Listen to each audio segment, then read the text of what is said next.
Hey, alle zusammen, hier der Alex von der California Cars. Hey, cool sind wir wieder dabei. Wir sind heute an einem ganz speziellen Event, und zwar am Mooneyes Open House. Das ist einmal im Jahr. Und die meisten werden Mooneyes natürlich kennen, von der Tuning Daily her, von den Klamotten her, mit diesen 2 Augen, ganz bekannt. Und ja, ich freue mich, euch das zu zeigen. Wir haben Morgen früh, es ist noch bewölkt, die Sonne ist noch nicht da. Alle sind am Zufahren, aber es wird ein Mega-Event mit ganz vielen coolen Autos. Und natürlich zeigen wir euch noch schnell den Shop. Gehen wir schauen.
Ganz bekannt ist natürlich Mooneyes auch für ihre Dächel, die Felgenabdeckungen zum Rennenfahren, wo man möglichst wenig Windverwirbelungen hat. Und da sind wir jetzt im Maschinenshop. Also ihr seht hier Dächel, Ventildächel, Mooneyes-Dächel.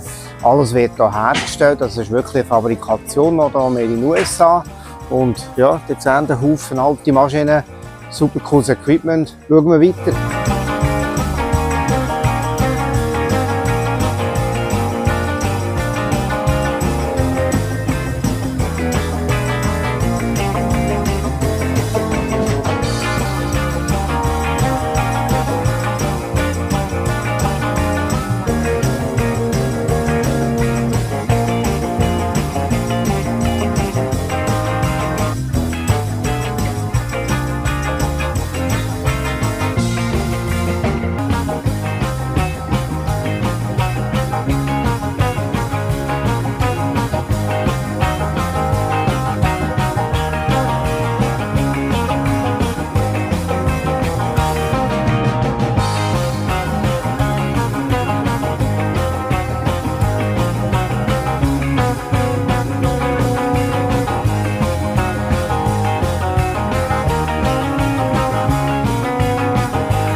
So, das war es vom Mooneyes Open House 2025. Es war wieder der Hammer.